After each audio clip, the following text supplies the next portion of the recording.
All right. Live.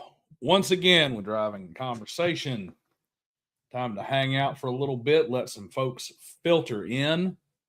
Hopefully, everybody hadn't forgotten about me since I believe this is the first time I've actually gotten to stream on my own channel since well, no, we streamed in mid January to talk a little bit about Corvid Codex. But I do believe this is the first time I get to come back to my own channel in the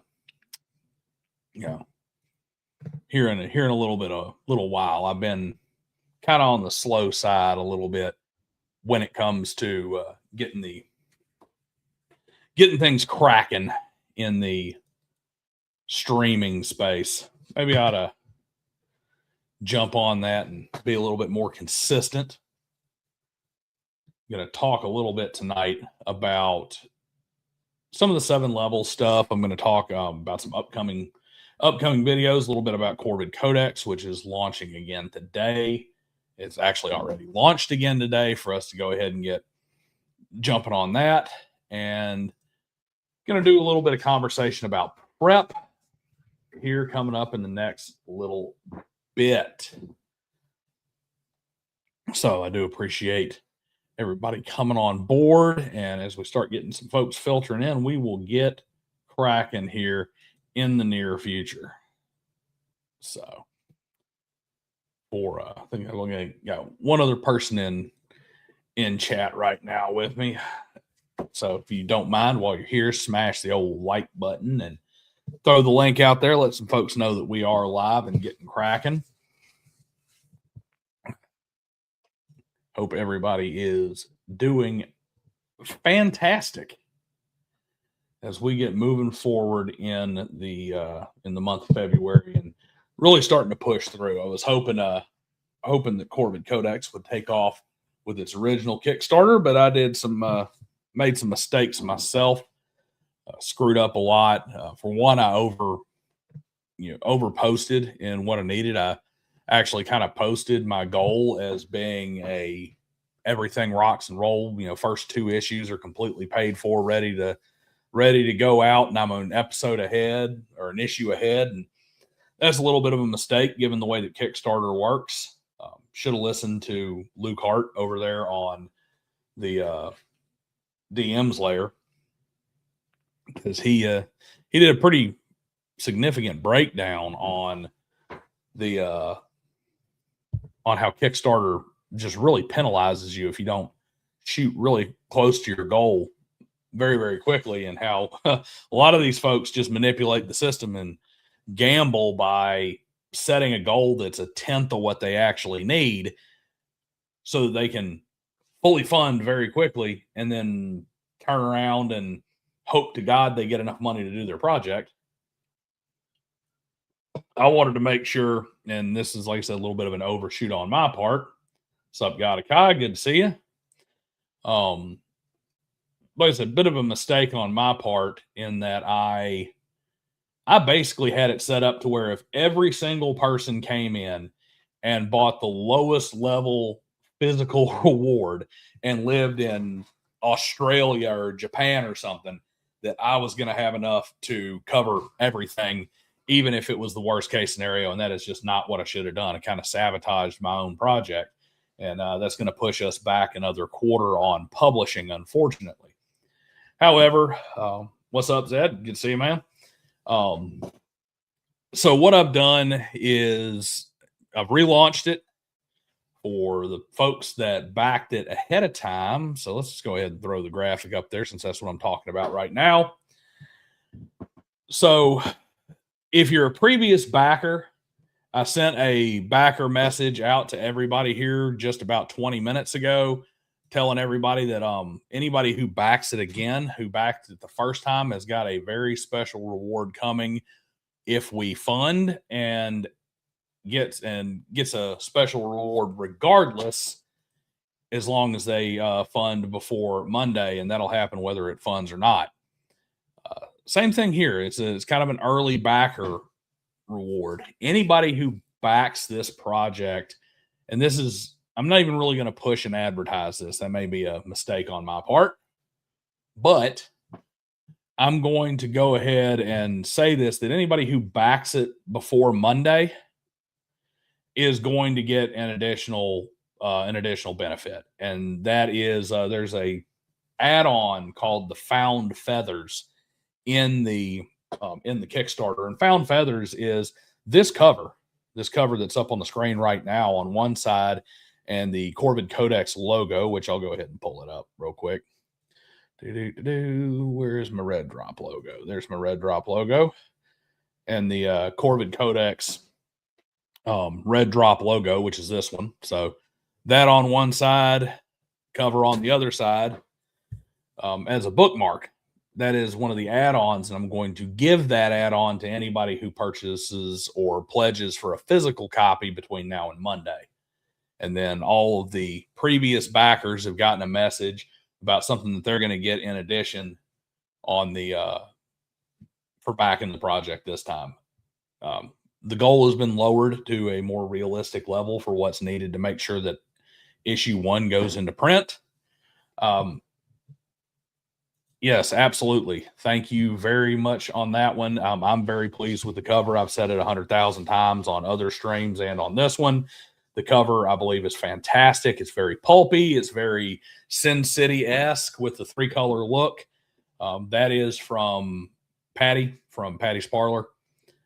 Fantastic artist. All the interior work was done by Rob Necronomicon. It's all, like I said, it's all excellent work. But I have relaunched Corvid Codex as of right now. Link is already in the live chat. I will go ahead and, even though it's not that far down, I will go ahead and post it again just so that it's there. But back your boy and back your fellow gamers, because every single person who wrote something for this book, every single person who did any art for this book comes directly out of the tabletop role-playing game space.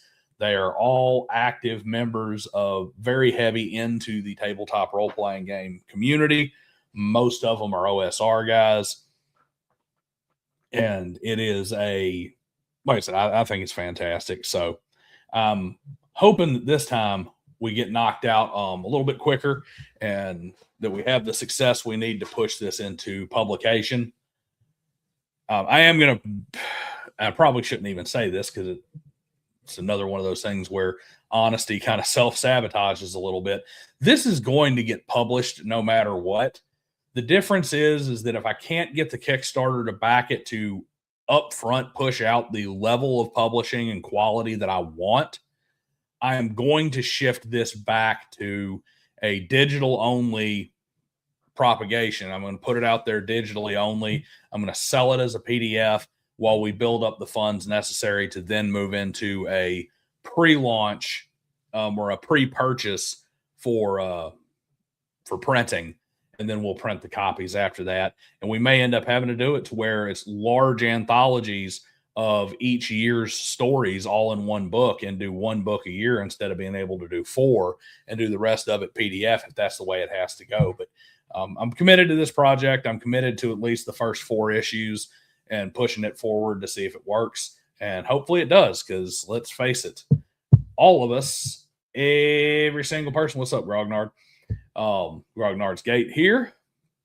But let's face it, this entire community, especially in the old school side, has whined, cried, and complained that they don't have the kind of good literature that they like anymore, the kind of stuff that made our games come about. And so I went out and gathered together a group of guys with a decent amount of talent, and we did the iron sharpens iron thing. We worked hard, worked together, put all this together, made sure that it was complete, and then went to launch it and said, okay, guys, show us that this is what you want, because it is a guaranteed product. End of story. Guaranteed product. It's all finished. Art's already paid for. Printing's already lined up. Formatting's done. Editing's done. There is no chance that if we fund, it does not go out. So this is not going to be one of those things like Bloodlines where, you know, poor old T-shirted. He's like, yeah, man, I fully backed and bought my copy of Vampire the Masquerade Bloodlines 2, and 2017, and then I just finally got it to be disappointed. No, not going to happen. So, yes, that is actually right. If you want something done right, do it yourself. I just hope there's enough people who want it done right that are willing to take a gamble and back us a little bit here. So it has relaunched, and I will come back to that again here in the future. We'll talk a little bit more about that later. But now, as we're starting to move in, we're about 10 minutes into the stream here. We're going to start discussing what we're going to be doing as a topic tonight. So I wish that it was on this computer. I got to go back and make sure that's not my wife in trouble. Nope. She's good. Sorry. Wife's driving home tonight, and traffic has been pretty nasty around here lately. We actually had a pedestrian get smeared on an interstate exit here earlier today, and things have been messed up ever since. So just want to make sure that she wasn't messaging me that she blew out all of her tires or something. But anyway, a little while back, and I did a video on this, and I made a XY axis chart talking about prep. It was a rather lengthy video that I did a while back, and I figured we would revisit that, because prep is, well, let's face it, prep is something that is just one of those, as OGGM likes to say, is on the wheel of irrelevant TTRPG topics. Just as an aside, as much as I like the OGGM, I think he's a great guy. I think he puts out a lot of good stuff and a lot of interesting content. He is the biggest purveyor of what I think is one of the most meaningless and stupid things that happens in our hobby, which is people who show up and say stuff like, "Oh, it's just goblins and sticks. It's just people playing goblins and sticks. So who cares? Oh, it's not important. What does it matter? Is this going to affect your life?" This is your hobby, okay? And yeah, there's better ways to do things, and there's ways that are not as effective. And there's, by having these discussions and, yes, these arguments and debates, we find different pieces that make our games better. And it's not necessarily like, if I'm arguing with you about, say, prep, it's not that I'm trying to necessarily change your mind. I'm not trying to change your mind on prep, but I'm trying to test my theories, test my experiences against yours. I'm trying to bounce those things off each other. And then if somebody's listening who maybe has had their game stall out, has had kind of a lack of success, or has felt some things not working the way they're supposed to, they may say, "Hey, you know what? There's the middle ground I needed." If, just using prep to continue as an example, if prep ranges from 1 to 10, maybe they're prepping at a 3 and they need to be at a 7, or maybe they're prepping at a 7 and they only need to be at a 5, but they don't know what the 3 and the 5 and the 7 are unless they hear a guy who's a 10 and a guy who's a 1 going at it and fighting over the extremes, or debating the benefits of more or less prep, or how it affects the game. And it does matter in that regard. We fall into this habit of, well, it doesn't affect my table, so why do you care? Why are we arguing about this when you can just play the way you want to at your table? It's like, well, we can do that, and most of us do. There's, even in this super small stream right here, this is a very small stream, there are 5 people who are currently watching this stream, and it's reasonable to put out the guess that of the 5 people currently watching this stream plus me, there's maybe 2 of them that have a YouTube channel and stream and talk about gaming. Maybe 3 or 4 of them who engage in lengthy online discussions about them. So you get to these bigger streams, like you go to a Double D, though he may not be the greatest example, but you go to some of these bigger streams and bigger channels, and they got 60,000 views on a video. And of those 60,000, maybe 1,000 even know about these online discussions outside of these videos and these outside of these stream debates and stuff. They're not on Twitter. They're not in the Facebook groups having these discussions. So yes, they're important.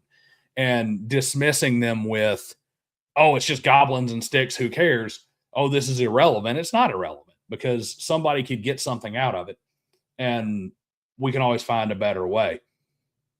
And just to put a bow on that and to tie it back to the theme of my own channel here, basically I'm arguing, well, the Chevy small block platform is a great platform. It's the best platform because it's all universalized.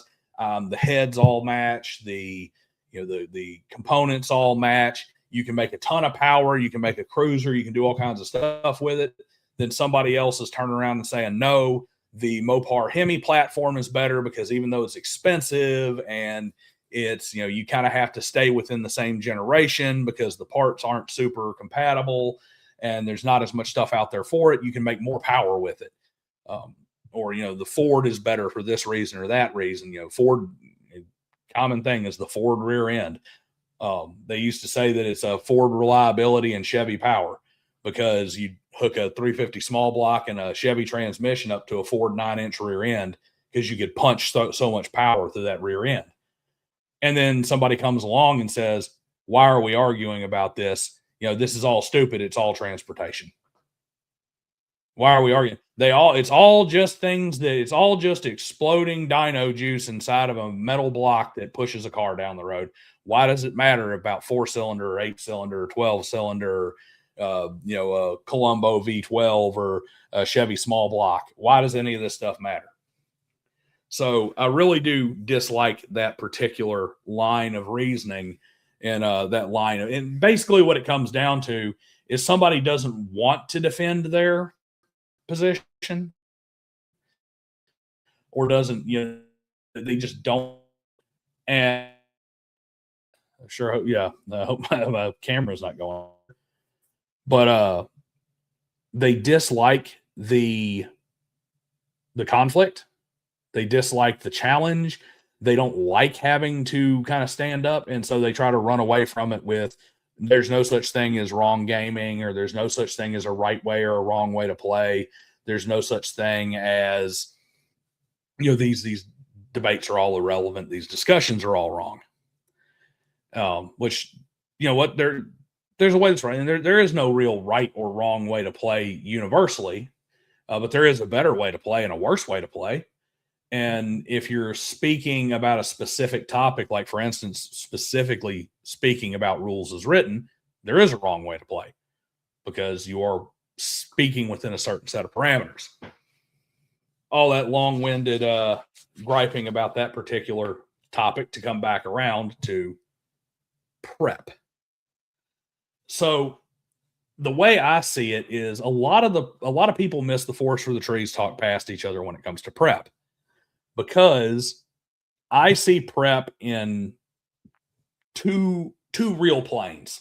Okay, so you have the level of prep necessary, as in how much actual work needs to be done, how much needs to be put forth and put together to optimize a specific play style. And then you have where that prep matters. You have the scale of the prep and you have the timing of the prep.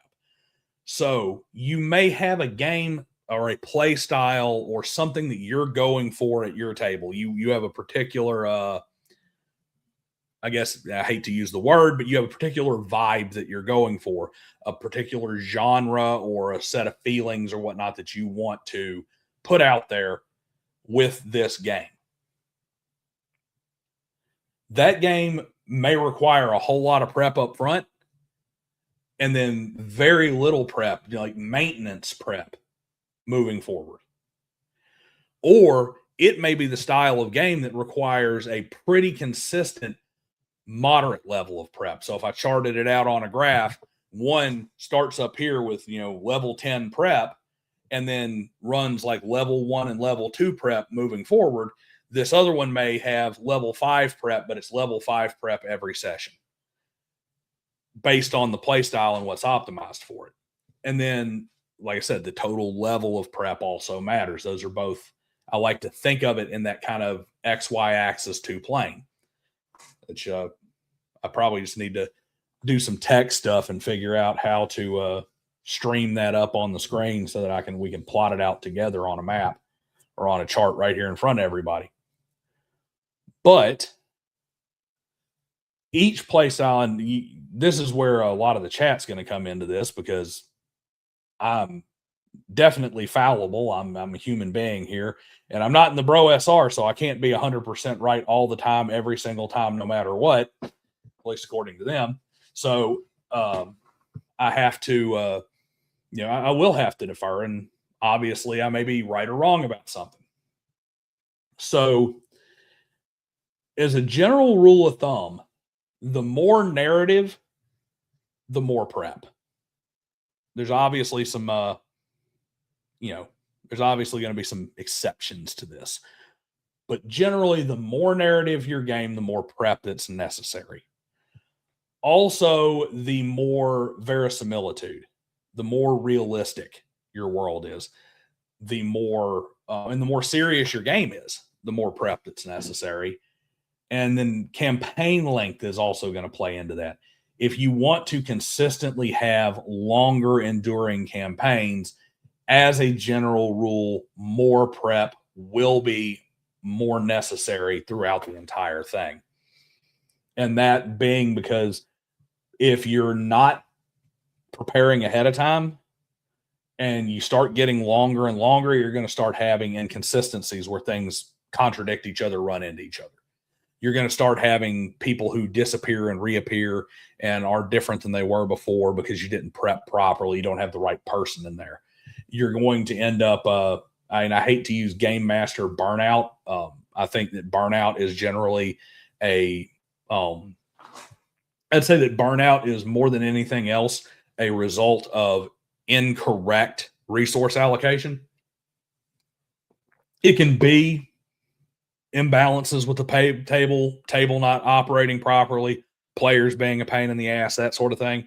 But I think a lot of times what happens with when the dreaded game master burnout is usually because you have your workload and your resources allocated improperly.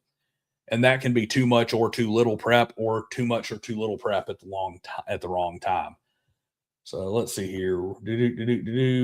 Check a couple of comments here, and then I'll continue to my stream of thought here. Feel like prep is important. Want to present a well-designed encounter, you got to do the work. Yes and no. Well-designed is one of those nebulous terms that you got to be careful with. It's perfectly possible to do a quote-unquote well-designed encounter with little to no prep right before it or in that session. That can be, very front-loaded prep, or with even minimal prep depending on the style of play, and we'll get into that here in a second. Especially if you have skilled players who are knowledgeable within the system. That's when you start getting into meta knowledge. And meta is kind of a dirty word, but unfortunately it gets misused a lot. There is good metagaming and bad metagaming. And you can have situations where players who have a high degree of like lore knowledge or very, very well versed within the system who can punch holes in a poorly prepared encounter because they have abilities. They know how those abilities work. They know how to synergize those abilities with each other. And they tear apart your encounter because you didn't prepare for those eventualities. And it's not game master versus player where I'm trying to prep this to make sure I know the wizard has these spells, so I'm going to make sure they have a counter for them. It's if these creatures are this powerful and lived in the world this long, they would also have kind of figured out most of this stuff. But even that kind of goes back to playstyle, because certain playstyle, you want to reward that. You want to reward that knowledge of the system, and you're not trying to build in kind of a counter to it. And the adaptability of the creatures or monsters or enemies or whatever the situation calls for, is on you as a game master. Let's see here. There's a lot of good conversation going on there. Yep, there you go. No right way to play, but there definitely is a wrong way. There is definitely a wrong way. And context is key in that. Context is very, very much key. You have to be looking at it within there is definitely a wrong way to do a mystery, and there is a right way to do a mystery. There is I'll use that example right there. If anybody here has seen the Glass Onion movies that have come out, the ones with Daniel Craig, and they're pretty decent. They're pretty decent. The first one was pretty good. The second one was really bad, and there's a reason for that. It's not that it's a bad movie as a piece of entertainment. However, in the first one, if you're paying attention and you're looking through it, you will actually be able to find out who the killer is before the end. You will actually be able to figure that mystery out. That is incredibly important. All right. We definitely want to be able to, that's a key to a good mystery story or movie, is that it is something you can figure out. In the second one, you can't, because the entire thing, the linchpin of that entire mystery in the second movie, spoiler alert, is a piece of information that you have absolutely no way to know. There's no clues, there's no hints, there's no anything. Just all of a sudden they change something, they throw in this new piece of information, and that makes it work. It's not something you could have sussed out on your own. It's not something you could have figured out on your own. That is a wrong way right there, and a right way to present a mystery. Same thing. Can you imagine if you're playing in your tabletop role-playing game, say you're playing Call of Cthulhu or Gumshoe or something, and you've got a mystery and you've got a thing you're supposed to figure out, and you can't figure it out, and you're frustrated by it. And when the big twist reveal comes along, it turns out that it's because the game master was using something that you had no way to figure out. They're using a spell that there's absolutely no hints of. There's no detect magic, doesn't leave an aura around it, or there's no hints, there's no clues, there's nothing to point at it. It's a character that was never even mentioned or introduced before. There was no way to find out about it. You'd be pissed because you're like, we tried to put all these clues together. None of it worked because you withheld this piece of information over here, and you gave no hints to it. You didn't even give a hint that there was something missing. That would piss you off, because I put you in an impossible game, which is just wrong. However, if I reveal it and you look back and you're like, damn it, there was that thing in the first room, and then there was that letter in the hotel room that we found. That's what that sentence meant. That's where it pointed me. Man, you know what? It's that stupid rusty lock that we just kind of walked past and thought was just, well, it's an old barn. Of course, there's a rusty lock. I mean, we didn't even look in there. We just, then you may be frustrated that you didn't get the mystery, you didn't figure it out, but you don't feel cheated because they got around there. That's right and wrong way right there. So, no wrong way to play translate to, I don't feel like learning the actual rules. I didn't know that. I didn't know old Grognard's Gate. I didn't know you were part of the Bro SR. Did not know you were in the Bro SR, because that's their thing right there. So let's talk about some prep. I think we're going to start off with we'll start off with mystery games, and any kind of whodunit mystery game, figure something out. This is just as true for a campaign or a game as it is for a session. But I feel that the level of prep in a mystery adventure is very heavily front loaded, and it's almost no prep needed for ongoing sessions. But you cannot go into a mystery campaign without having the mystery, or a mystery adventure without having the mystery figured out, right? I got to know who did it as the game master. I got to know how it went. I can't have clues and interactions and other stuff like a random table. I'll give you an example. You cannot have the random encounter table in a good mystery adventure for the most part. And here's why.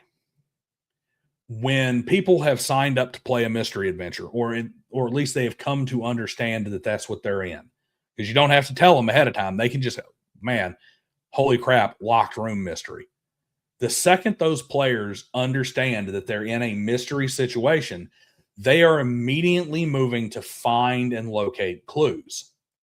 When you start putting in random enemy table or random event table, you're introducing meaningless information, and not just a red herring, but you are introducing truly meaningless information that your players have to know to disregard. And worse than that, if you roll the wrong thing on the random encounter table, even worse, you are introducing something that breaks the realism of the mystery, right? You have something that comes in. We go right back to what Zed had said earlier about how you have some, player who really knows the system, right? You got players who know the game, so to speak. Well, if they really know the system and they really know the game and they really know how everything's going, and you introduce some random encounter that has a certain kind of magic or something involved in it, when they start to figure things out, now they're like, wait a minute, this doesn't make any sense because we fought this wizard in this random encounter, and that wizard should have changed things this way. If they had this wizard who was on their side, or this wizard was part of this situation, they would have figured this out, or they would have worked about it this way. They would have had this kind of interest in it, and they would have been able to counter this. I know I'm using a lot of extremely vague language here because I don't have, speaking of prep, I didn't prep out a specific example. And now you have a random encounter that has completely tossed the believability of your mystery and wrecked your game. So things have to be planned out in that mystery scenario. And I put it as the heavy upfront prep, because the only thing you should really do between sessions or between encounters and stuff in a mystery game is minor adjustments to how clues are presented or how those individuals interact. So for instance, my players do something in session, in encounter 1, and there's a bad guy in an encounter 2 who's trying to hide something. He might adjust his tactics a little bit based on what the players did in encounter 1. So for instance, we'll use D&D players. There's a paladin in the party. He's immediately detecting evil on everything. This guy knows that this paladin has the ability to detect evil. So sometime between encounter 1 and encounter 2, he's going to make an adjustment to cover up for this, this detect evil. But it's not even so much prep as it is a minor bit of adaptation. However, you have an extremely high degree of prep up front, because you have to have all the key players lined out. You have to have all the key clues set up. You have to make sure that everything fits logically and does not have massive holes that the players are going to run into. And to be perfectly honest, you have to adapt to your players' abilities too, because as we're all fond of saying, your players are not as smart as you think they are. It's not that they're stupid. It's that they're dealing with imperfect information. You're dealing with perfect information. So they can get run off on a wild goose chase real easy if you leave, loose thread that you didn't plan for. So that's how I see a mystery. Is there anybody has a disagreement with that? Do you think that there's more prep that's required in the sessions, or do you think that there's more prep required up front, or do you think that you don't really need that much prep to run a mystery adventure?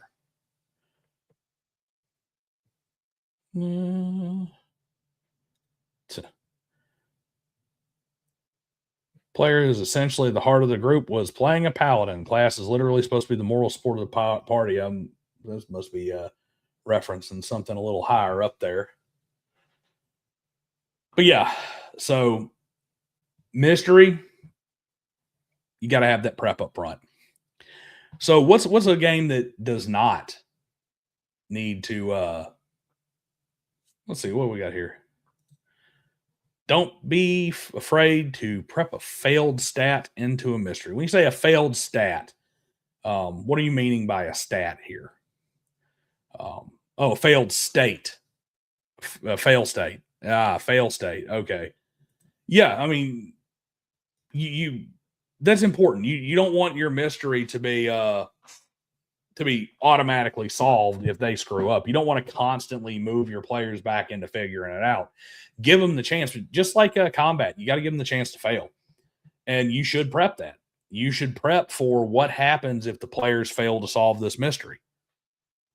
What happens if the players fail to make this work the way it's supposed to? And that's just as important as what happens if they have a TPK. You know, what happens if your players, like mine did last night, if your players walk into the room and the glowing red gem is on the floor and they've been through several fights and they decide it's a good idea to pick the glowing red gem that radiates evil up off the floor? Well, I mean, they get a fail state. They get a fail state where they fight 3 giant beetle men with tridents who immediately turn the paladin into a pin cushion and then turn the wizard into a pin cushion. It's a fail state. But yes, you should definitely have a fail state in your mystery adventures. You need to know what happens if they can't figure it out. You really need a timeline. You need to prep a timeline for a mystery adventure. You need to know this could be one place where your good old-fashioned bro SR style play has a lot of significant merit in a narrative space. Normally, you would say that a lot of the strict timekeeping and other facets of that kind of heavy wargaming style and Bronstein style play doesn't really have a place in a mystery game, but your strict timekeeping does kind of matter. You need to have a timeline that is moving independent of the party, not just because you want the game to continue even if they fail and you want to know what happens if they get to position 7 and they haven't figured it out yet and it changes things. That's part of that upfront prep, knowing what happens if the players can't keep up.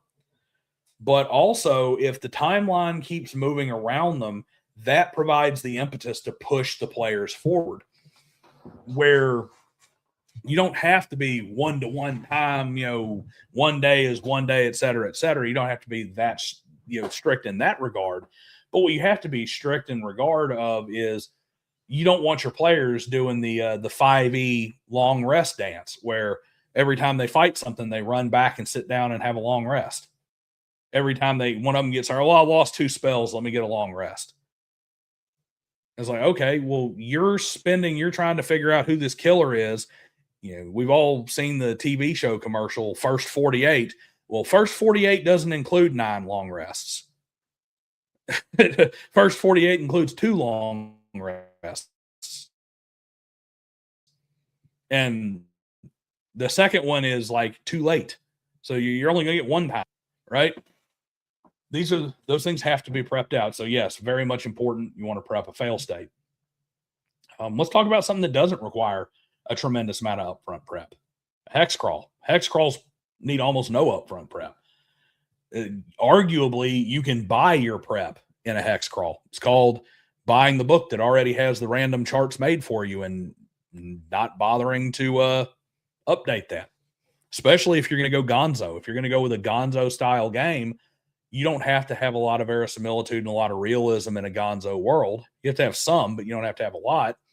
So if I'm going to roll each hex tile for its own, for its own thing, and I'm going to randomly generate what's in each square,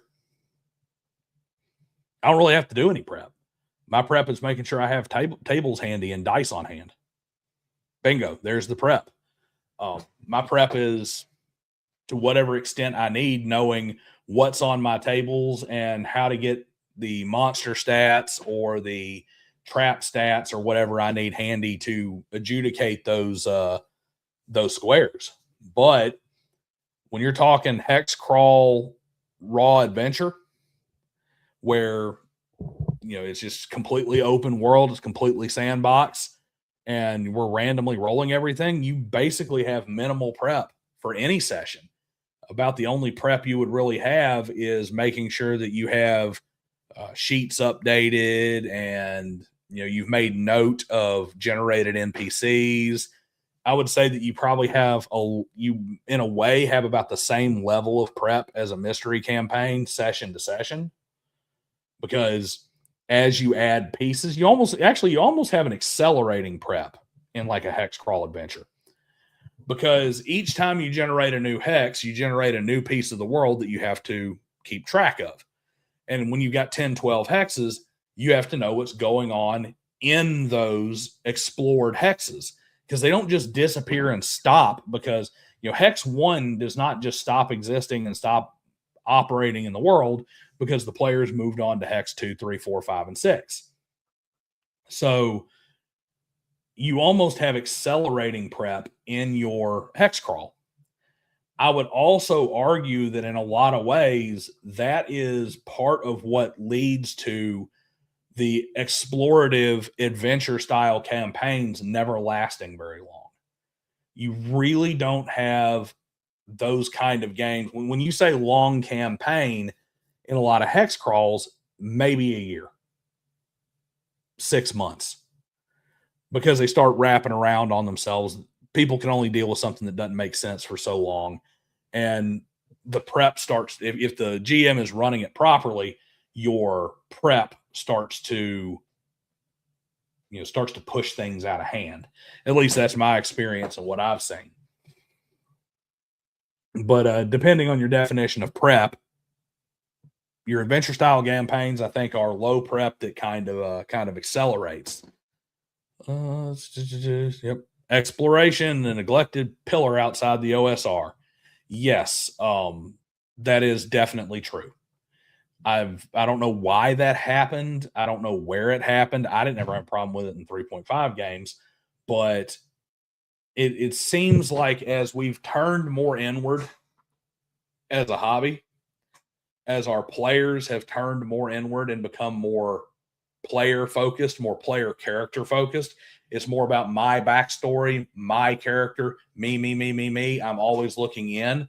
Or even if you have a quote unquote good group, they're looking at the group and not at the world. We have gotten to the point where the players, and it's promoted by the publishers, it's promoted by the way the rules are written, it's promoted by the way the game is presented, and by dungeon tubers and all the rest of us, that we are now more focused on exploring our characters and less on exploring the world. So yes, definitely, I definitely think that exploration has kind of gotten to a point where it really gets to the exploration of the world has kind of fallen by the wayside. And that's both literal and figurative. It's not just I'm not exploring the next hex. It's not just I'm not exploring the next level of a dungeon.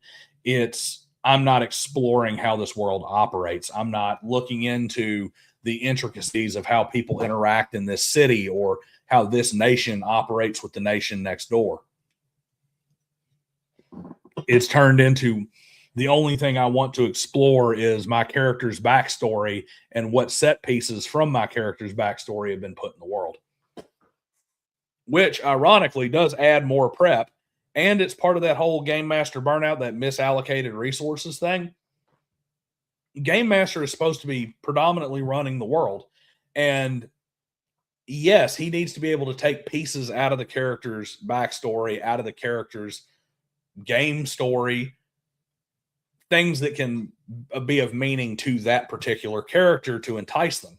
However, when the game becomes entirely about every character's personal feelings, every character's personal investment in their character, you turn into this situation where now I'm having to prep 5 characters worth of backstory set pieces that all have to be worked in. I'm misallocating resources into my game. And especially if I'm trying to run something like a hex crawl, it's like, Jesus Christ. All right. Every time I roll a hex, I'm looking back and saying, how can I tie this to at least 1 or 2 characters' backstories? How can I tie this to at least one or two things that personally provide growth to each one of these characters. It's like, no, go find your own growth. You should have an encounter, and you should ask yourself, how would this encounter cause my character to grow? Not, oh boy, here's a tailor fit encounter for my character to grow in a specific way.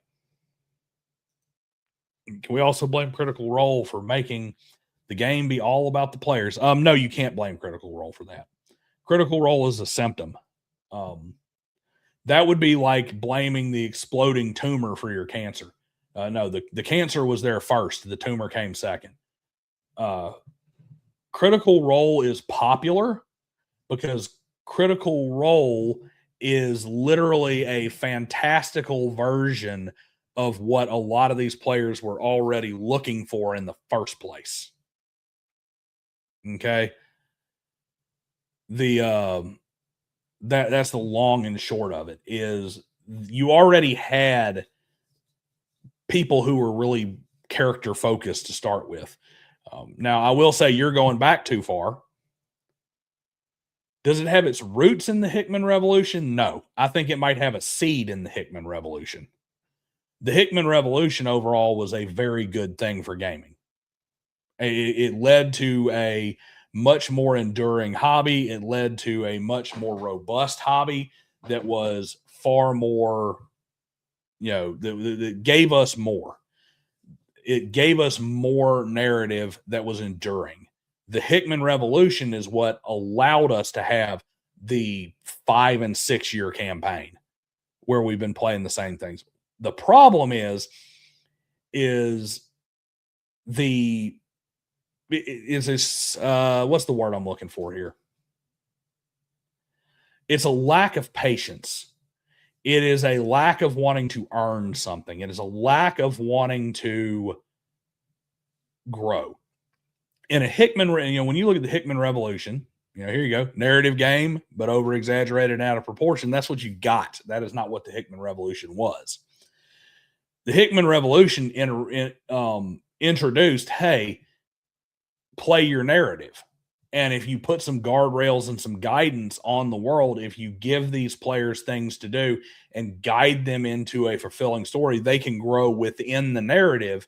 And now they get to experience those same stories that led them to want to be in here. Okay. Led them to want to play these kind of games. They got into the game because they read Conan, but Conan had impetus for the things he did. They got into these games because they read Lord of the Rings, but where is the GM giving them a ring and a mountain to go throw it in and a Dark Lord? So the Hickman Revolution gave us the good stuff there. The problem is as we continue, what you had is a group of players, and got increasingly worse to where it's like, well, I want to have the Frodo and Sam character growth, but I want it by Bree. Okay. I don't want to have to spend a year marching across Middle Earth to grow and to become something. I want it now.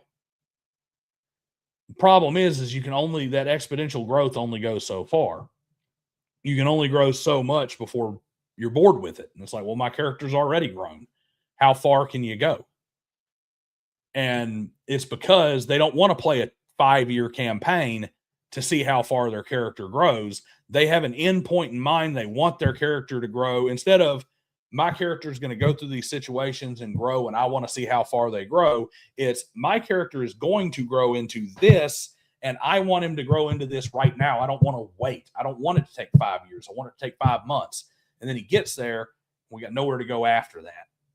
And it's like, well, I guess we're going to roll new characters and find a new table, or worse, because my character has hit his growth point. Now I'm going to be a dick and I'm going to start screwing around with everybody at the table. I'm going to make jokes all the time. I'm going to, sabotage things for fun. I'm going to so random all the time because I already got what I wanted.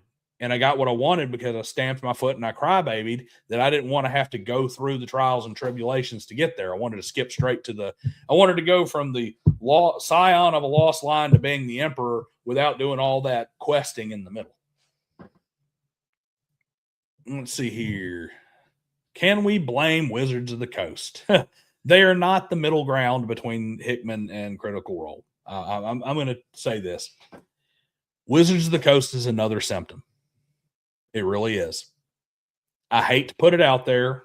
I know that there's some OSR guys who are just really, really bitter about Wizards of the Coast. The only thing Wizards of the Coast early on is guilty of is reading the tea leaves. Okay? They recognized what players want, what they wanted, and they gave it to them. They gave them faster progression. They gave them more power. They gave them a steeper power curve. They gave them more options. Game very character focused, and increasingly so as it progressed through the editions. But they're a company that bought a failing TSR brand to make money. And the way they made money is they gave their customers what they wanted to pay for. So you can't really blame Wizards of the Coast. Wizards of the Coast didn't steer that ship. They just recognized where the road was going. Because if I'm going to tell you this, and it is my opinion. There's obviously no way I can go back in time and pull up a different timeline and prove it. If Wizards of the Coast had done the same thing TSR was doing, all right, we're going to keep re-releasing slightly modified versions of the exact same game. We're going to try and dump a bunch of settings and stuff onto it. And we're just going to rehash it over and over again. They would have failed just as hard as TSR. They really would have. Because TSR was trapped in its, now aside from all the business stuff, because did they make a bunch of bad decisions. But aside from that, TSR was almost like a pyramid scheme when it came to Dungeons and Dragons. They had to have people keep buying in to keep the engine running. They couldn't focus on they couldn't focus on a handful of really successful things and building and fleshing those out. They had to keep giving new to get people buying more. And TSR kept giving us new worlds and new settings and stuff like that. Wizards of the Coast said, no, I'm going to give each character new stuff. So we can give you this supplement that has 9 different ways to play fighter type characters. And now everybody's going to be satisfied with that for a while we get the other one. And then, of course, they did the OGL where they're like, we can have a bunch of other stuff cranked out to, keep the engine dieseling, so to speak, simply by putting this, as we call it, slop out there without them having to pay for it. That's the funny thing about the OGL. It's a bunch of people cried so hard, and there's a lot of wrong with it too. It was a bad idea in a lot of ways. The OGL scandal, you essentially had a bunch of people whining and crying that they could not work as 1099 employees who may or may not get paid by Wizards of the Coast. That's what the OGL was. The OGL was like, hey, come do this for us with no money from us, no support from us, and we'll let you keep some of the money you make off of it. And if it's good enough, we'll take it and we'll copy it and we'll slap it into our official books. And then you won't make any more money off of it and you'll have to do it again. By the way, you'll never be 1099. You'll never have any stock option. We're not going to pay you. Basically, they created a pool of willing slave labor and a whole bunch of people who got mad that the chains got taken off. Yep. Also due to a homegrown game being popular, but it's weird gambling tax on all dice, including non-D6s.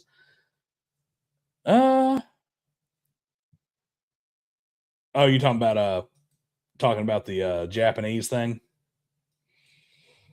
Let's see here. Backstory is and should be history with only small ripple effect in a much larger pond. But now it's like a constant wave disrupting the surface. It absolutely is. And to the theme of tonight's stream, that's what it does. It drowns the DM in prep. It drowns them in prep that is not spent prepping their world, not spent prepping games, not spent prepping the future. It's spent prepping ways to make the past fit. It's, and you can think about it like this: it's railroading the GM. That's what it's doing.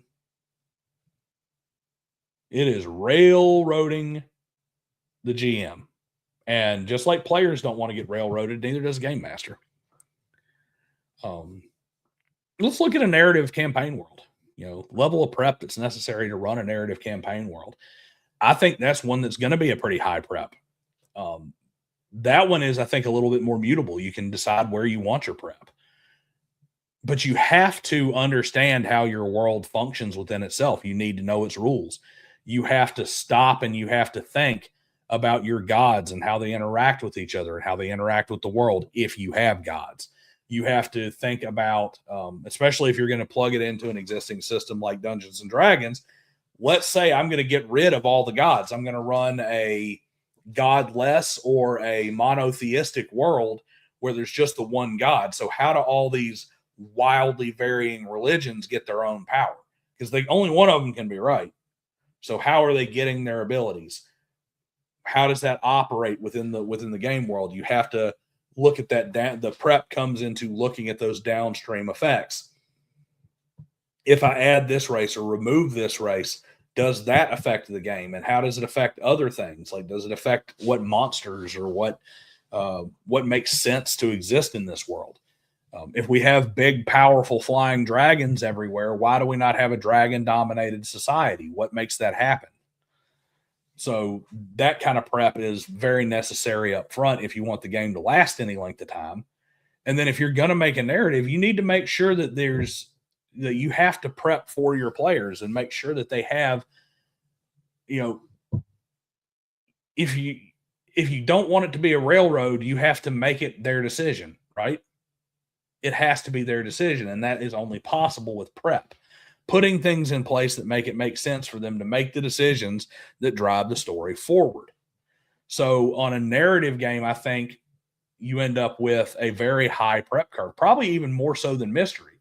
Because where with mystery, I can do all my prep up front and then just run the game and just kind of tweak and adjust it. With a strong narrative campaign, I have to do a lot of prep to set the world up.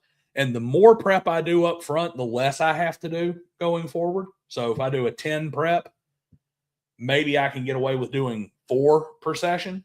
But if I only do like an 8 or a 7, I'm going to end up doing 6 or 7 prep every single session, because I'm going to have to keep going back and retconning, going back and patching things, going back and adjusting things to make sure that they all fit. So it's one of those things where you're going to have a high level of prep, and it's like, do you want to do it all up front and then a moderate amount throughout the game, between sessions?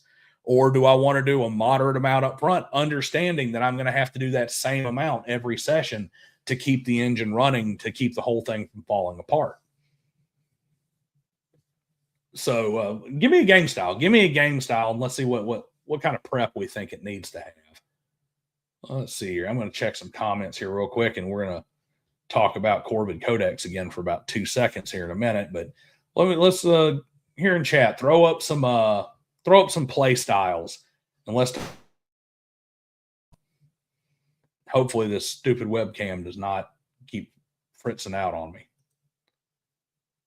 Nope, did not mean to click that one. Meant to click that one right there. Won't deny cultural influence. Sword World was inspired by D&D, but since TSR didn't accept the Sword World being the Japanese game, I'm not actually familiar with it. Yeah, that's true right there for sure. The influence and interpretation of D&D and Western media influenced their fantasy anime genre significantly. America has had a tremendous amount of influence on Japanese pop culture in particular. That's just all there is to it. It's one of those things, is like, there's so much American presence in Japan because we dropped the sun on them twice and then went and helped them rebuild their country. And because we denied them the ability to have any kind of military other than a defense force, we also kind of took it upon ourselves to have to protect them and have bases on Okinawa and whatnot. So there's a lot of commingling there. And it's really kind of funny because I know for a while there, like a major trend among Japanese girls was they would do everything they could to make themselves look white, like, like heavy amounts of makeup and stuff. So it's kind of weird the way the way they commingled that way. But yeah, it's a lot of anime is, and we do it too. I mean, how many times have we come across some great, awesome piece of fantasy scene or literature or something that is a legitimate, uh, it's like, oh, that's really just a story from the Sengoku era of Japan that's been adopted to be knights and cavalry or something and repackaged and made a cool movie. And they do the same thing. They got some, Greek or American story that they've changed into an anime. And we global community. What you got, me? That's me right there. What you got?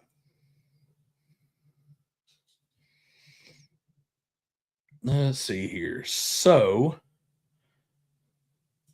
yeah, they were isolationists for a pretty period right before you know, right before the Meiji Restoration. And then then they tried to forcibly become something else. Let's see here. Game focused in a city. Let's say started game about starting thieves guild or gang. How about that for and as an appetizer for discussion? Yeah. If I'm looking at a game like this, it depend a lot of it's going to depend on play style.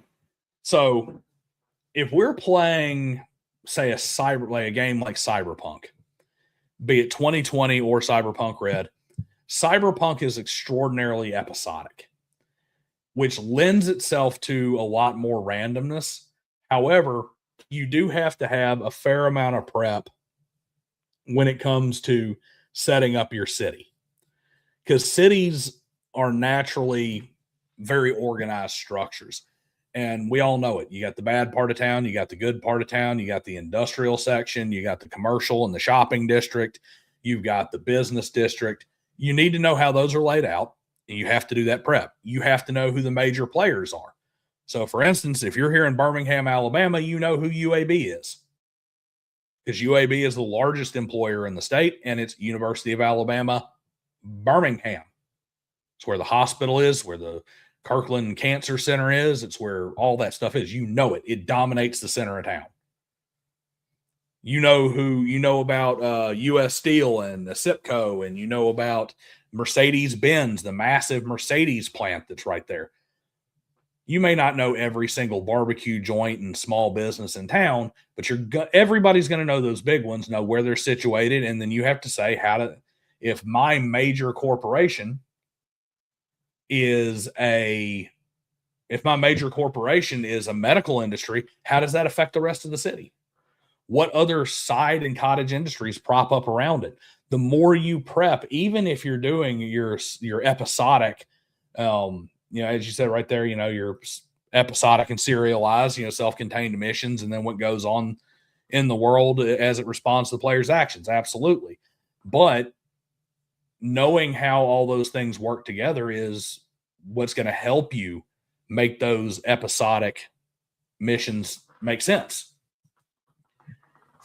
And if you want it to become a true narrative that's like as what we typically call a campaign these days, where you have a narrative campaign with an overreaching story, you need to know how those are going to work together. So, your big bad guy, if you got your big bad guy who's got plans to take over the city and stuff, you have to square the circle of, well, we're really low level, or we're not, we're next to nobody, nothings that he's using, or that we're going up against him. It's like, but if he's trying to do something this big, why isn't this major corporation with all these resources just smashing him?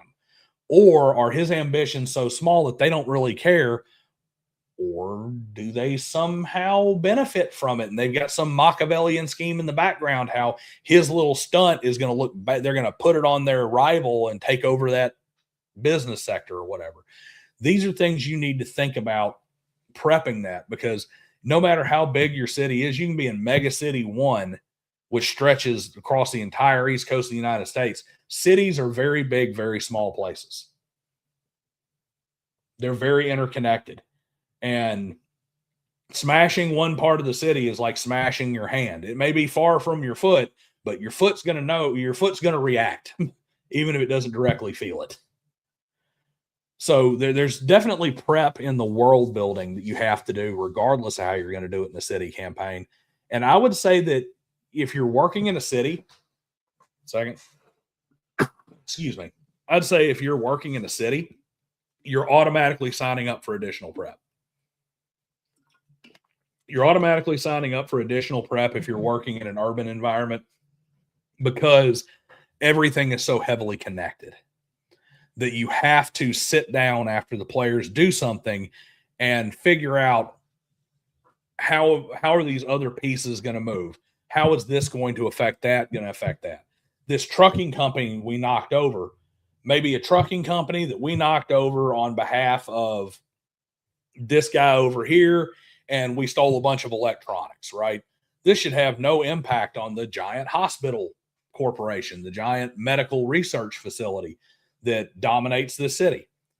Until you realize that, yeah, you knocked over the truck, you knocked over all these trucks to make this giant electronics heist, and you're really pissed off Sony because you stole all their stuff. But what you also did is you knocked out the same trucks that were supposed to be used for transporting major medical technology. Now they can't because you've disrupted their fleet. They're having to move all these things. You've pissed off the giant corporation.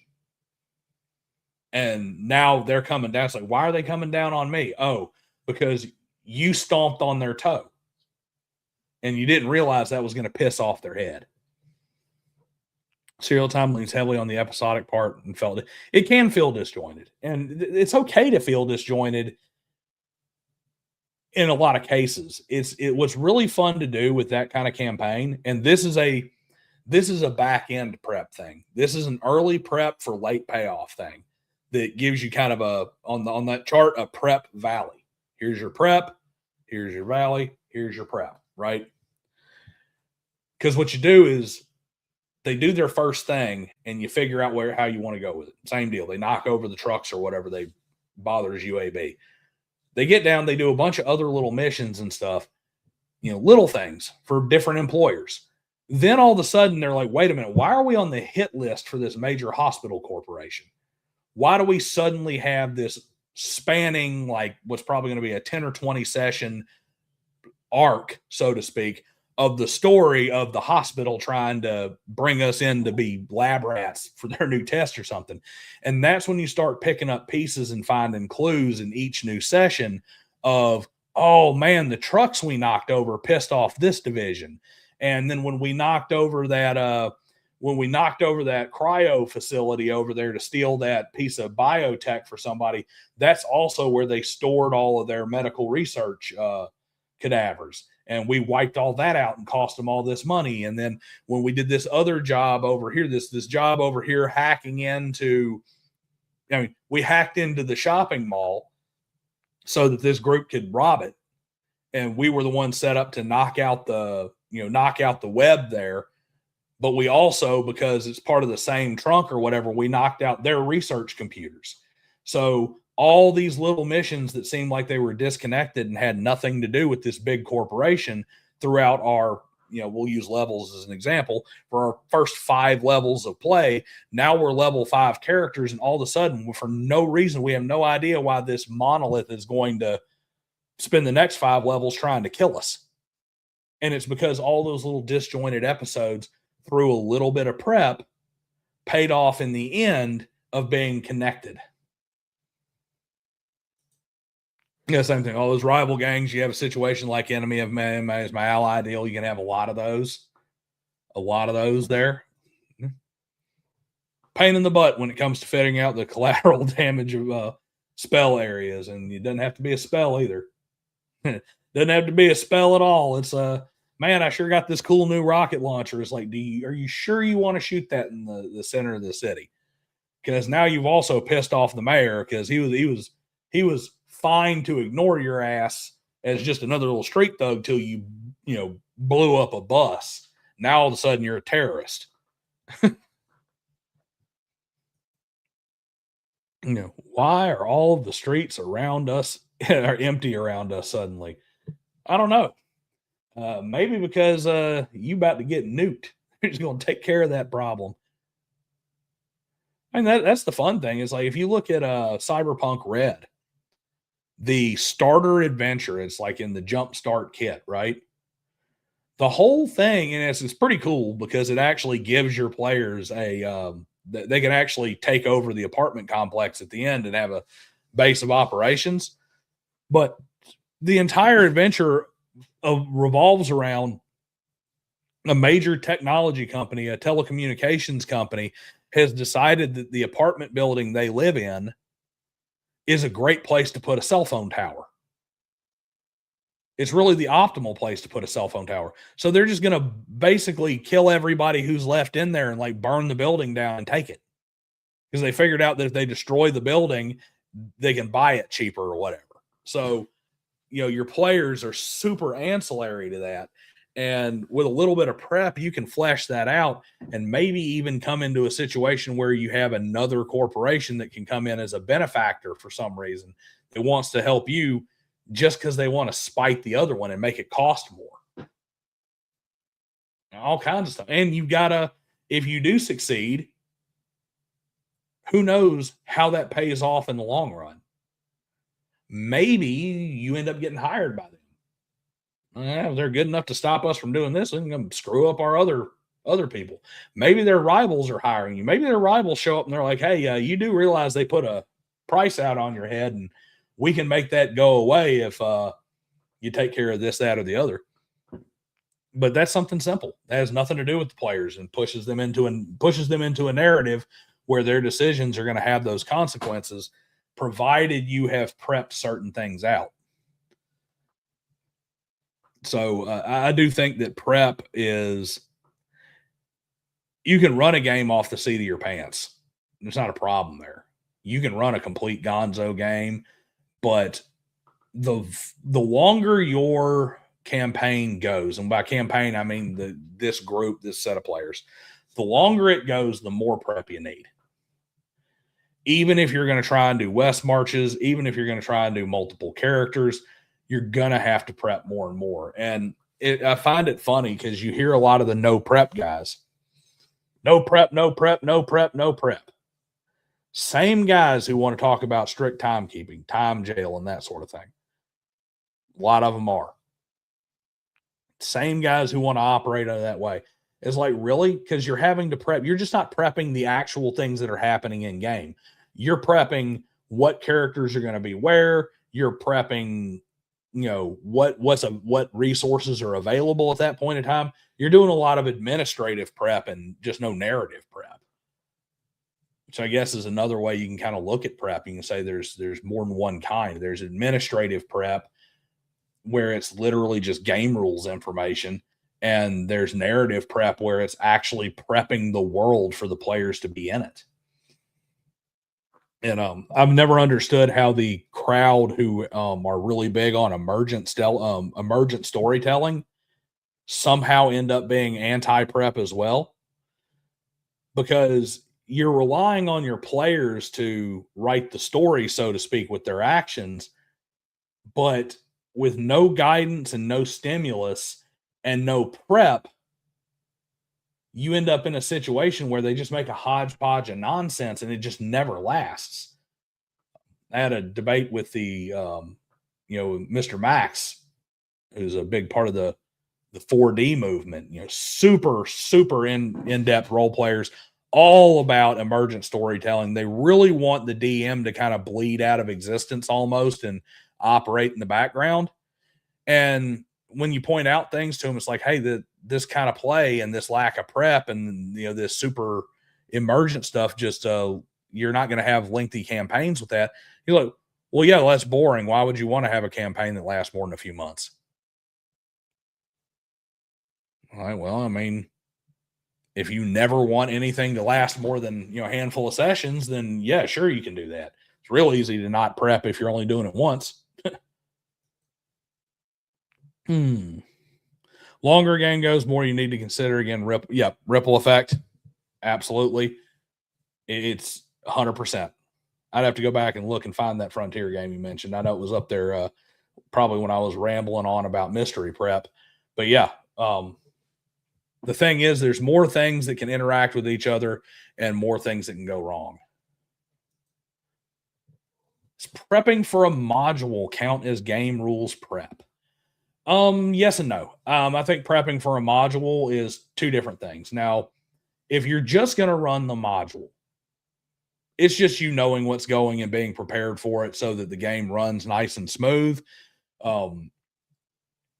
What's hilarious is that, Tomb of Horrors is designed to last, I believe it's 3 to 6 hours max is how long that module is supposed to last. If you don't prep, if you don't read through that module and know how the things are supposed to work and know the answers to the questions of, what role needs to happen and when you need to roll it, it's very easy for Tomb of Horrors to suddenly become like a 6-session game. So, yeah, it's mostly game rule prep. But modules, there's two key things that I like modules for. One is their idea mines. You read through them and you pick different pieces that fit into other things you're doing, right? You find story elements and cool little quirks that come from the module to put in your game. And probably more importantly than anything else is your players play with you for a long enough amount of time, they learn how your brain works. And even if you think you're throwing something new to them, they've got it figured out ahead of time because they know the beat of your drum, so to speak. Well, you didn't write that module. So if you lift something out of a module, it's at that drum has a different beat and it'll throw your players off. So that's one use for them. Another use for modules is you can fit them into games.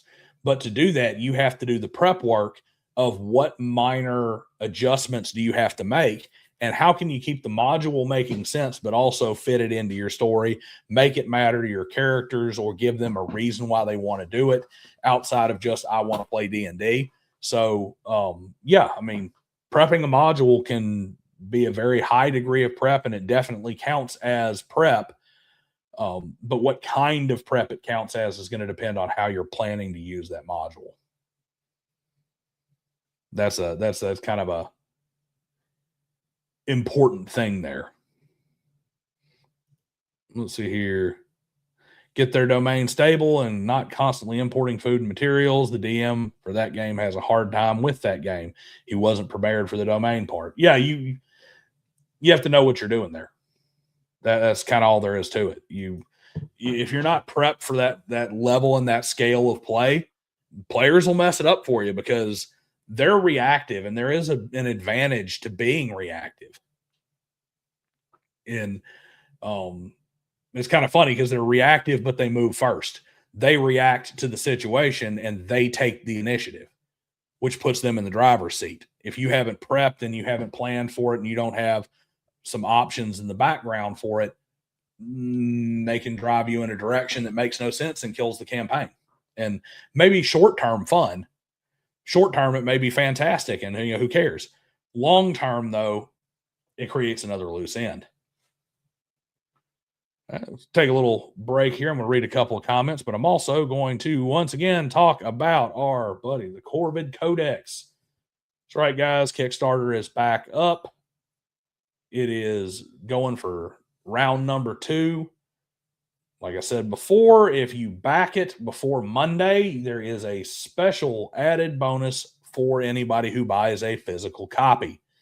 You buy a physical copy, there is you will get one of the bookmarks added for free, provided it funds if you are a backer who is there by Monday. If you were somebody who backed it beforehand, make sure you check your messages on Kickstarter because there's some additional added bonuses to people who are backing it for a second time. Would really appreciate you guys giving us the support because we're trying to make some good stories. Speaking of no prep, I did not prep properly for the first Kickstarter, and that's why it did not go the way I needed it to. So backing up, pushing it through again. Hopefully I can get a pretty heavy boost here in the first several days so that Kickstarter picks it up and front pages and stuff for me so that we can make this happen and everybody can have it on their bookshelf. I'd love for all my fellow streamers to be able to look back and say, oh, look, there's the Corvid Codex, volumes 1 through 4 right there on my bookshelf. So let's see here. Current campaign is going on year 4, almost finished. Man, congratulations. Nothing like a good long campaign. I do love a long campaign. As a matter of fact, the one that I've had running for the past almost 2 years now, it just finished last night. It finished last night when my paladin and my wizard got skewered into the wall of the first level of a mega dungeon by a group of insect men, and the bard, while he was running away, fell through a 2-mile deep pit trap. And our campaign ended. So, but yeah, fantastic, man. 4 years. Throw some details in there. What kind of campaign are you running? Are you running is it a homebrew setting? Is it a narrative campaign? Is it a super mega ultra mega dungeon that's been going on for 4 years?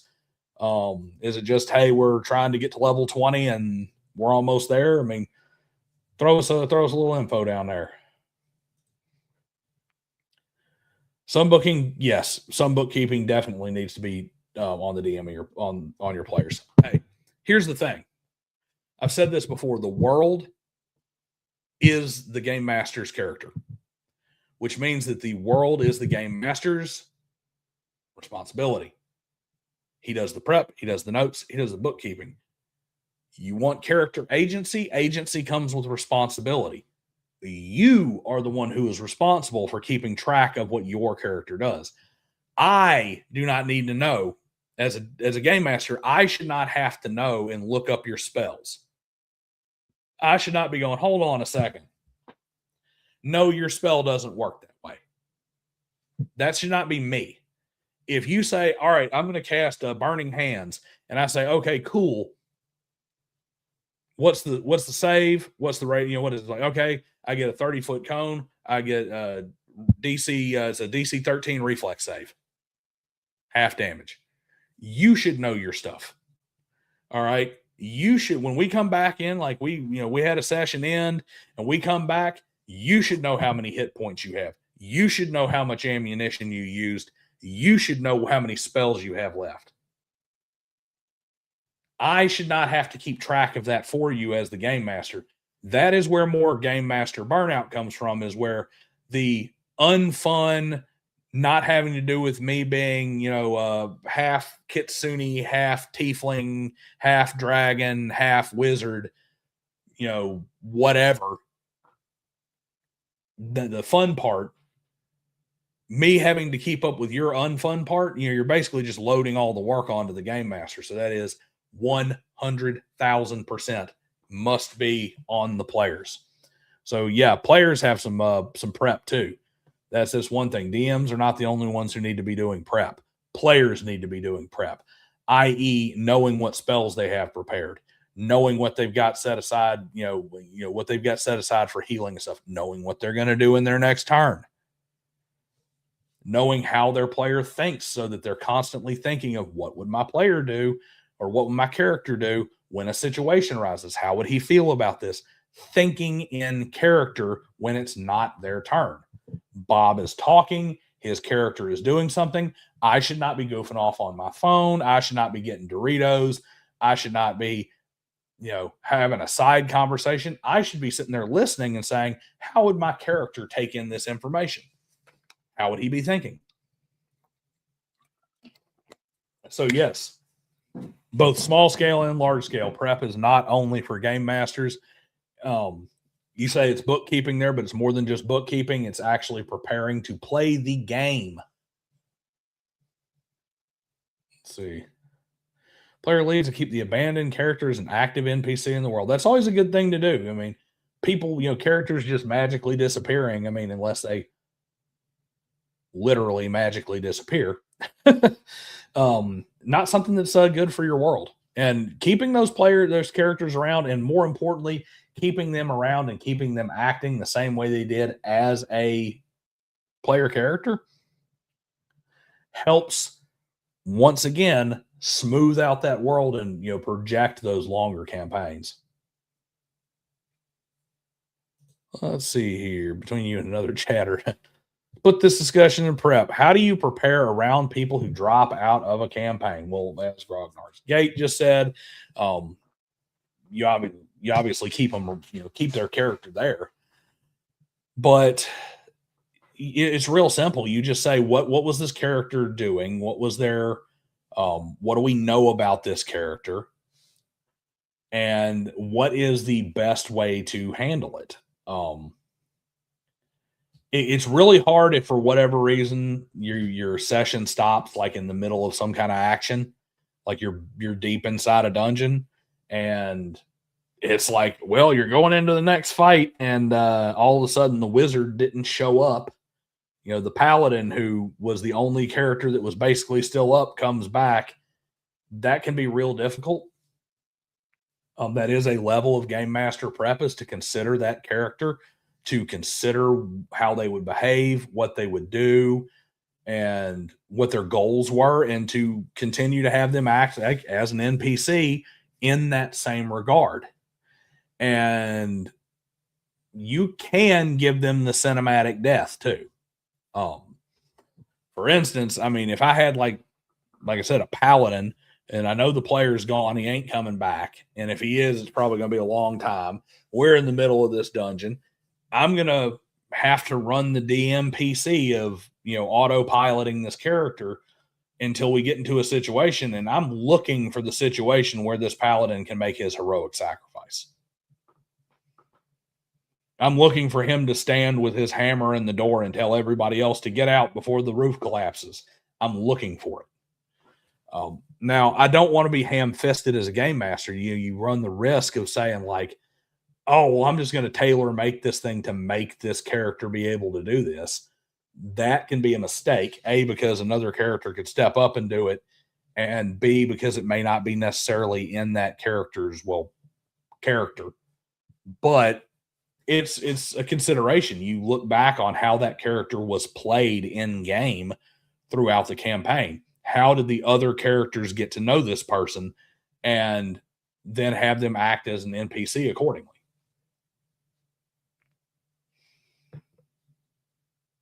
Actually, yes, I do think I have seen the sample your world map. That's right. I think I goofed around with that world map and started kind of halfway making it into a incarnate map.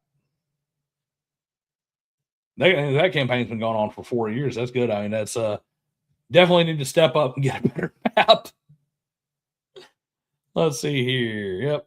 Depends really, like characters' power and influence level in the world story. Very different high and low. You're absolutely right.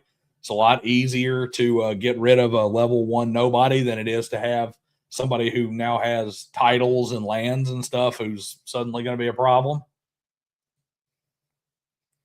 Some can be easily retired. Some are, but killing a PC after a player's dropped out can be seen as see. I don't agree with that last part at all. Part of what made me start my channel is I got into a dispute on a Facebook group with somebody, and it was because y'all have heard me talk about toxic player agency in the past, and this to me was was a high level of that toxic player agency. A GM was talking about how this guy who got kicked out of the group, how they killed off the guy's character. And the next thing you know, the comments are just ablaze with people talking about how he's a terrible GM and had no right to kill that character, as if somehow killing that character means he couldn't have just gone and played it at another table anyway. Like, what are you going to do? Go track him down and shred his character sheet? Beat him with a saucepan in the head until he's whack him with an iron skillet until he forgets how that character acted? Stupid. Now what I would say is it's just like anything else, just like I was saying about with the paladin earlier. You should prep it and you should make it fit the character as the character was portrayed in game. You're not going to just have the character's PC killed off after a player's dropped in some stupid way that makes no sense to the character. Not because you care about that other character at all, that other player. not because you're trying to be charitable there. It's uncharitable to the rest of the party by cheapening their story, cheapening their experience by offing this character for no reason, right? In some stupid way. Because if you're looking at this from a role-playing light, their characters care about that character. Players may not care about that player anymore, but their characters still care about that character. And you should treat that with a little bit of respect. If you want your game to continue, if you want them to continue to put stock in your narrative, if you want them to continue to put stock in what you're doing and to be invested in your game world, yeah, that is disrespectful to them to and it doesn't even have to be a PC, to callously treat any part of the story and just throw it away. That is going to bother the rest of the table. Now, depending on your play style, like, if you're playing just kind of a fun adventure game and you're a lot less serious about things, and and depending on your player group, I mean, yeah, you can backseat a character, or you can just say, oh, well, he just decided not to show up today, or he stayed back at the castle. You can hand wave a lot of stuff depending on your group. They just left and this new person came along, and here's how we're going to ham-fistedly introduce them in. Some groups are going to be more amiable to that than others, but it's going to depend on what's important to your players, and it's going to depend on what's important to what fits that story and fits that mood and tone. You have to understand that if the tone is very serious, you can kill that tone, and you really can't ever get it back. So how do I handle it? Kill them in combat, and if they survived, say they fell in a death-like sleep, no. Run the character. You know how to play. Run the character on the side until something comes up. I'm not saying you're trying to kill them, but if you have an opportunity where they can do something that fits their character and just so happens to result in their death, by all means, allow it to happen. It solves a problem out of game, give something meaningful in game. Let's see. Relative, so I couldn't portray the character. Yeah, newbie mistake on my end.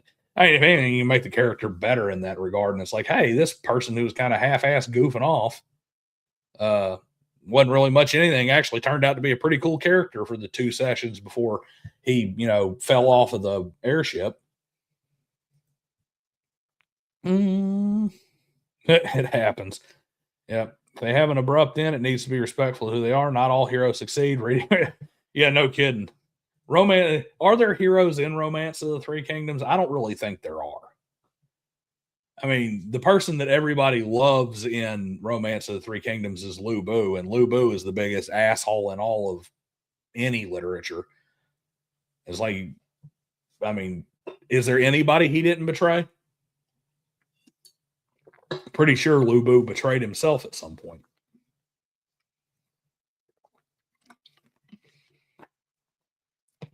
But, yep. Romance Three Kingdoms is great stuff, and that's another one that's pretty easy to adapt over to medieval fantasy. And actually, it's pretty easy to adapt over to fantasy. Period.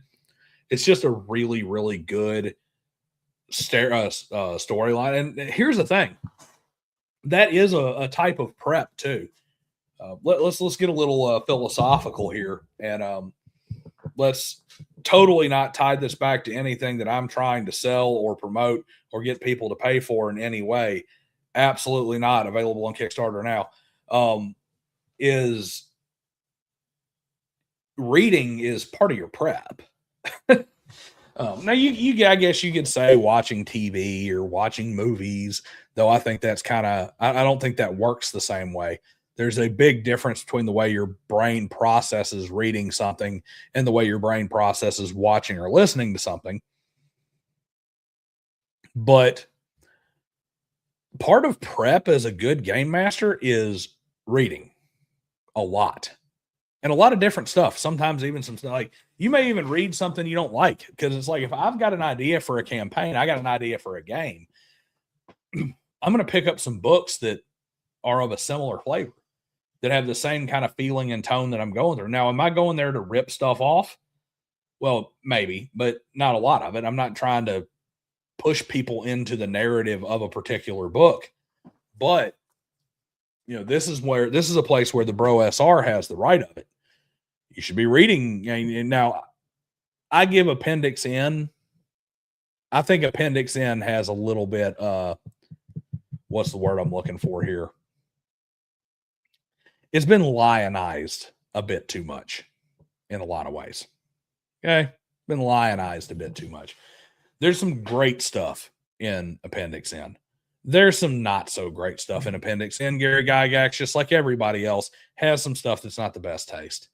And there's some stuff that has not aged well. And when I say it hasn't aged well, I don't mean it's like, oh man, he, he's minstrel and painted blackface or something like that.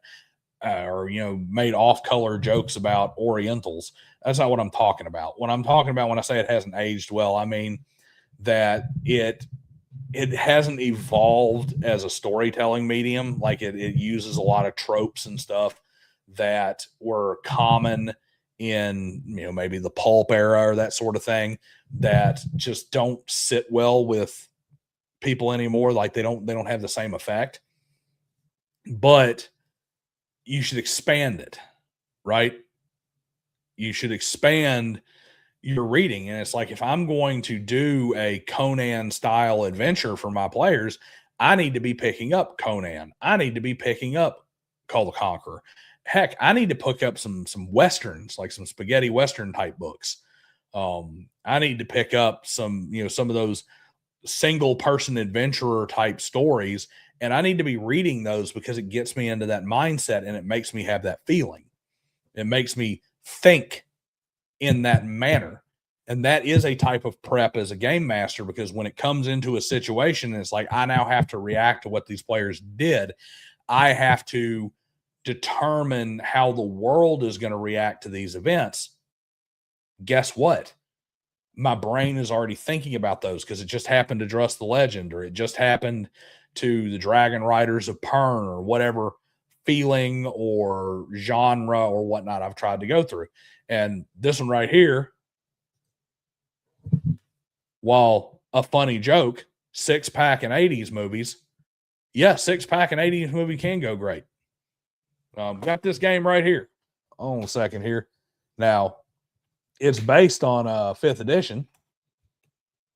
And honestly, I think 5th edition is better for this than it is for, D&D, because to be honest, 5th edition is just not that great for fantasy. But here's Everyday Heroes. Okay? Everyday Heroes core rule book right here. You know what this game's meant for? Emulating action movies. That is the entire thing. Actually, I'm going to plug something here real quick for you guys. A little heads up of something that's coming up on the channel. My next 7 levels video is not really going to be a 7 levels video, but I am going to do a couple of what I'm going to call inspired 7 levels videos by, if you ever heard the book, it's called 7 Habits of Highly Effective People by Stephen Covey. It's about being effective in life.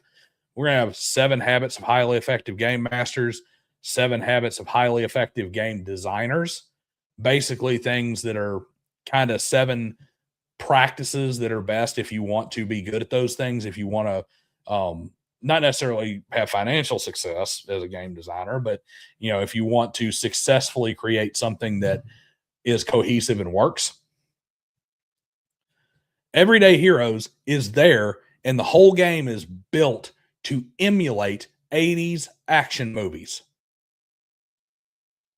If you buy the supplemental material, it's like, here is the Crow set. Here is the Mad Max set. Here is the Escape from New York game. It is, and those little packs, give you different classes and different, ways that you can manipulate the game rules a little bit to tack onto it to further be in the world of the Crow. If I'm going to run an Everyday Heroes game, about going into the jungle and rescuing somebody from an alien or something. I'm going to be watching The Predator on repeat. Okay. You know, I'm going to do, I'm going to be watching Predator. I'm going to be watching Predator 2. I'm going to be watching every cheap Predator knockoff. I'm going to be watching Commando. I'm going to be, whatever I can put in there. I'm going to watch those 80s action movies, and I'm going to get my brain wired on those tropes. So yeah, I'm going to crack open a 6-pack of cheap beer that I normally wouldn't drink, a bottle of cheap whiskey that I would normally just give away to people, and I'm going to kick my feet up and I'm going to sit there and yell one-liners. And hell yes, when grenades blow up like they're a damn Davy Crockett mini nuke, and machine guns have 9,000 round magazines and can chop trees down and stuff. And that's what I'm going to watch before I play my Everyday Heroes game, because when I sit down and I go in there and my players do something and I need to adjudicate what happens, I want to be thinking, what is the most action movie thing possible? You know what? Arnold Schwarzenegger did the same damn thing in that movie I watched last night, and that seems like it fits here. We're going to go rocket launcher. That was a terrible impersonation. Let's see here. But yes, 6-pack in 80s movies. Definitely a good one right there. Let's see here. Proof of this fact, trying to set up Fabula Ultima campaigns. We make the world and make player characters in Session 0, and things just never work, or we just never play. I don't know. Sounds to me like your players don't want to play Fabula Ultima. Maybe they're not just hooked on that. That is one thing, though. You want to talk about another piece of prep that gets talked around but not about enough? Yeah, it's just a game. It's something you do in fun. But when when did we lose our ability to be adults and understand that this is a commitment, and that by being the one who's like, well, who cares? It's just a game. I decided I wanted to watch football instead and just didn't show up. Well, you're still an asshole because you made a commitment to be there and you cost everybody else their fun because you decided not to show up. Or that game master who was up all night making sure that you had a fun game to play that you didn't show up for. Why not show him how you think of him and what you think of his time? There's a piece right there. And I think the online groups have made that so much worse, just because people think like, yeah, well, I'm not online, I'm in the real world. Online is not real. We even say that when we're like, oh, in real life, I do this. It's like, well, it is real life. I mean, it's a digital means of communication, but because you think of it that way, it's like it's digital world, real asshole. Demolition Man. Yes, it was. It is weirdly dated and it is very prophetic in a lot of ways. That one in Idiocracy, it's like 1984 is not supposed to be an instruction manual. Demolition Man and Idiocracy are not supposed to be prophecies. A Running Man style game, huh? That might be interesting. I'd play it. Heck, I'd play just about anything because I'm the classic forever game master. But yeah. Scooby-Doo, last minute one shot is to emulate a Scooby-Doo murder mystery. I mean, I'm for it. As a matter of fact, I think that one thing you could do, here's a way you could be subversive. When you talk about prep, and you'd have to prep this up. You got your Halloween one shot, right, for your D&D game. Works great in D&D because you got magic. You get your horror, right? You get your horror stuff going on. You got your horror vibe. You've got your players, on the edge of their seat. You got the big, nasty, big bad that they know they can't beat that's lurking in the shadows. It comes after them. They're running away. why have you not, in this mansion that they're running through, this castle that they're running through, why do you not have doors that teleport to other doors so they can just do the thing where they're running back and forth across the hallway and constantly going into other doors? I think I'd laugh out loud at that, especially if you play it off right and it takes them a minute to figure out what's going on. And it's like, oh, wait a minute. It's like, damn, are you serious? Are we doing the Scooby Doo thing where every time we run into a door, it opens up to the other door in the hallway until we run into each other? I could do that. Yeah, I appreciate that, man. Thanks for using my comment section for that.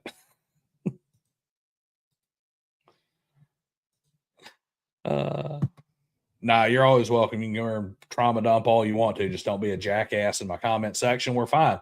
Treat each other like human beings. You can talk about whatever you want to talk about as long as YouTube doesn't get mad about it.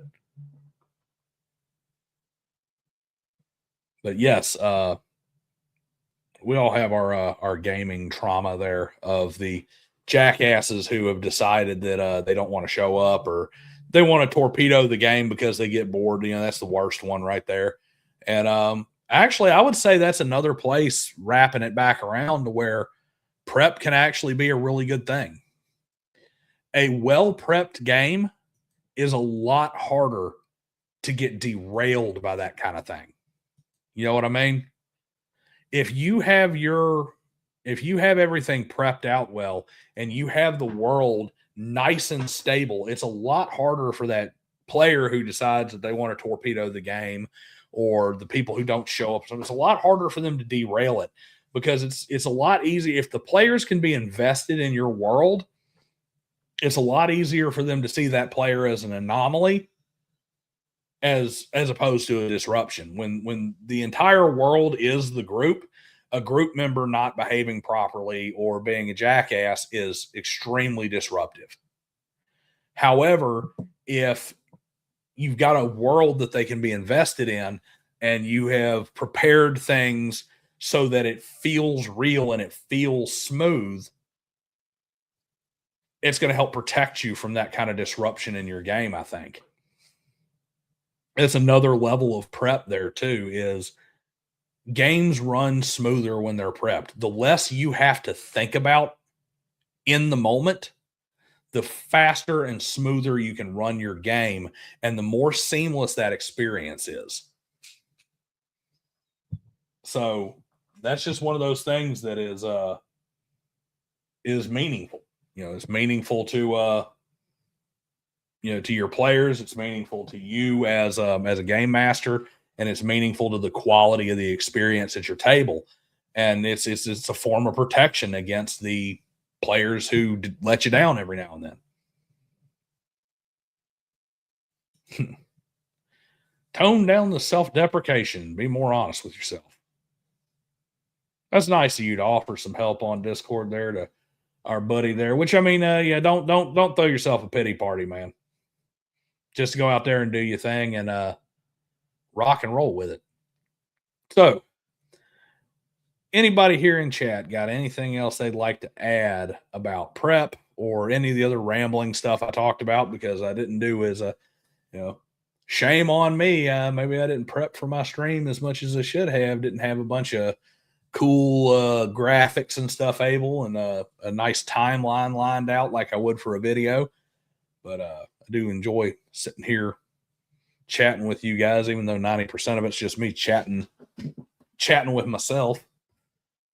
But anybody else got anything to add when it comes to prep and prepping our games, or some of the ancillary prep that happens out there, outside fringe benefits, we'll call them, of proper prep?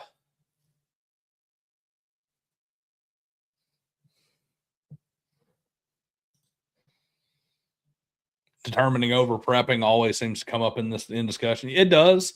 And like I said before, I think that when it comes to over prepping, 9 times out of 10, it's not so much over prepping as it is misplaced prep.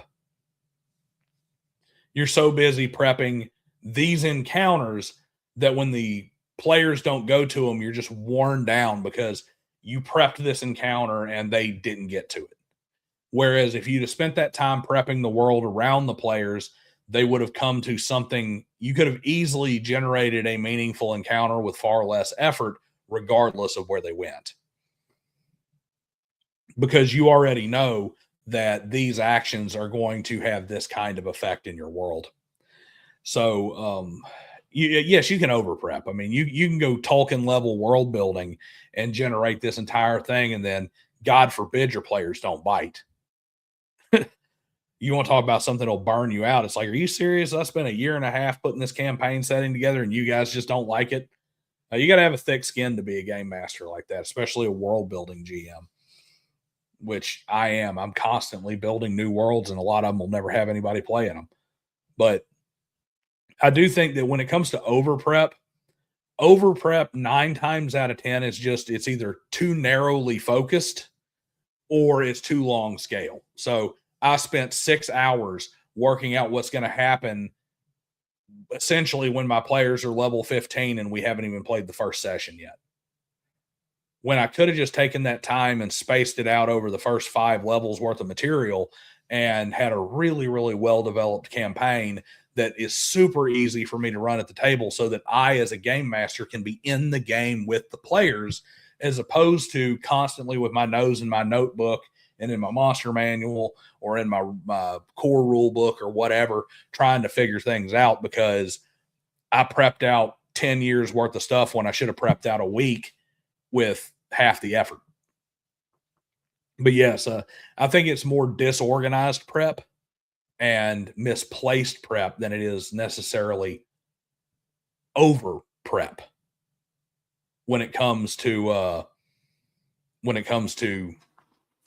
the thing that causes the burnout and causes problems. And I think that's also a misdiagnosis, to be perfectly honest with you.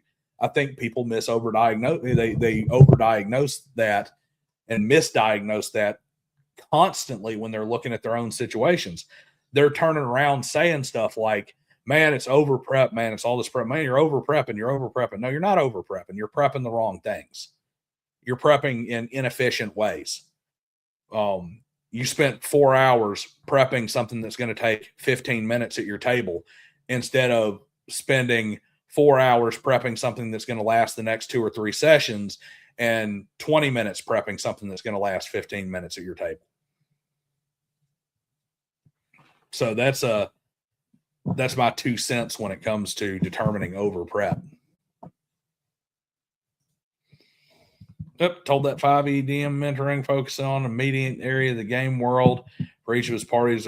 Yep, only what's immediately relevant to each. It's just, you got to be, the here and now has to be hyper focused. Everything else needs to be very broad, big picture.